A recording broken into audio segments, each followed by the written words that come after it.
what a downer of an evening. Why can't we just sit here and celebrate Paddy's first try in the NRL? How has he not scored yet? Seriously, we understand why Twali hasn't scored, but Carrigan is an absolute beast. And seriously, how did it take him? Why did it take him all the way until he played on the edge to actually get a try? And he really did it too easy to go over. And cool to see all the teammates get around him.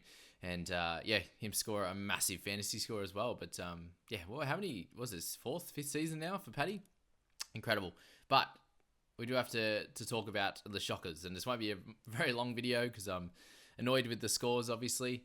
The big one here is Joey Manu, right? So his low score, obviously out of the blue, he did get, how bad are the scores mid-game, by the way? 8 overnight, up to 15. Teddy, 28 overnight, down to 22. And Joey actually saw, obviously a bunch of people in the top sort of 1,000 sold him last week. A few more sold him last night, and then a few actually tried to loop him. So they've ended up in a great position with his 15, and gotten away with not having to play him, which is massive. But we do need to talk about how poor the Roosters are and how great the Broncos are there. Obviously, you look at just some individual players like Manu. Every time he got the ball, it was 2-on-1. They really got in his face and didn't allow him to get any space, didn't allow him to run. If he got slightly outside Herbie, he was diving his legs. It was something to get him down or slow him down and not let him get it away. And if he was to offload it or get it away quick, they were smothered as well. And every time it got out to that right side, if Teddy or Manu were about to get it, they were getting rushed up on, and they had to quickly get away that pass. So defensively, they did it great. Awesome work, especially on that side.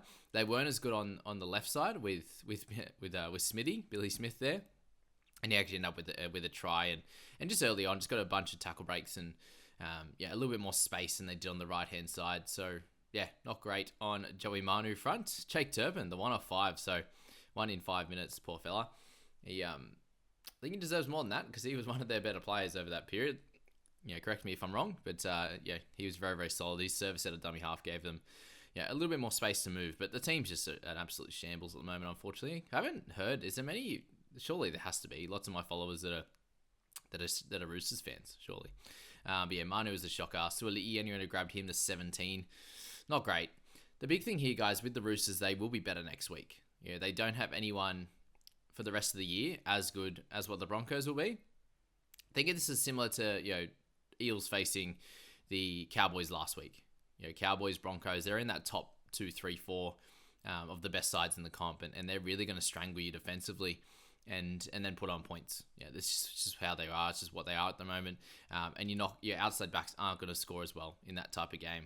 What was interesting last week was against the Panthers, the Dogs were able to get plenty of work in, and maybe it was because the boys had a week off. I'm not sure if there's anything to do with that, but they just allowed the outside backs to run, and in this game here they did not allow it. So the Roosters guys will be better from next week, but Teddy in there with a 22, very, very upsetting. Nothing happened for him in this one. He had one offload, a couple of tackle breaks, only the 136 meters. So again, they just smothered him, and when they're coming out of trouble, they kicked it to Daniel Tupou every time. They just didn't feel like he could hurt them, whereas someone like Teddy could get that. He seems to, every time he runs the footy, he does get a quick play of the ball, and that's what they're worried about. And he had to make a run, second, third tackle for it to happen. But a lot of the time they were stuck in their corner, and Teddy, even if he was to get a run, he would just be getting smashed. So he was just giving it to the young boys. And I was saying in the group that that's one of the perks of being the captain or being the older fella, is just give it to these young guys to make those really tough carries, and then he can get in sort of, if he was to get in, which didn't happen often, but when he did, it was like third or fourth tackle, and he could get 15, 20 meters and get them on the front foot. But by that point, they were then ready for a fifth tackle kick. So it just wasn't working out, unfortunately, for him. In that one, Sanders Smith, the 36, fine. It was about what we expected. End up getting the second goal. Suali kicked the first one, missed it, and then Sanders kicked it from that same spot and just slotted it. It just looks like a toe pun, doesn't it? Suali is just a nice little swing, but obviously he's curving them a lot. Sanders just almost toe punted it straight. Brandon Smith, for anyone who grabbed him, scoring wise a 42. You cop, obviously, but 75 minutes for him after coming back from his injury. 2 weeks in a row, big minutes, and not using Terps. I don't know, is what it is. Nat Butch ended up going down. I think he was about 50 at full time. They dropped him down to 47 and now 45. So 5 missed tackles for him. He just works so hard, doesn't he? And didn't get up many opportunities with ball in hand, only the 66 meters, but that can happen for him sometimes. Moved from the right to the left when Egan Butcher went down with the head knock. So, yeah, that was that. But yeah, nothing special really. Like, unless you own Pat, but I saw in the top 100, there's 0 people, like 3% of the top 1,000 own Paddy. So most people have sold him by this point. No one really scored well, to be honest with you, unless you had Farnworth with a 50.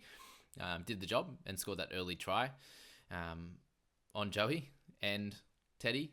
So that was great. Missed tackle from both of them. You beauty. And Nat Butcher, for anyone who had all 3. That would have been fun. But yeah, he got the 50 there. Payne Haas with the 54. So the good thing for us non-owners is he hasn't hurt us. The bad thing is he just keeps getting a middling score, and you're paying a lot of money for Payne of 857 for him to hit you a 55 last week, a 54 in this one, and have a bye coming up. What's made me laugh over the last bunch of days is the amount of people just trying to sideways swap people, or Jack DeBellin finally doesn't play 80 minutes and he's now a sell. Is Payne Haas a sell now? Because he should be based on his price. If that's the same logic that you guys are wanting to use. I personally am so jealous of the people that own Payne Haas. He's one I want in that midsection, but that's 2 middling scores in a row now. Are you looking to sell him? I think it would be silly to do so because he's such a damaging type of player. And only had to play the 57 in this game because they were winning so comfortably.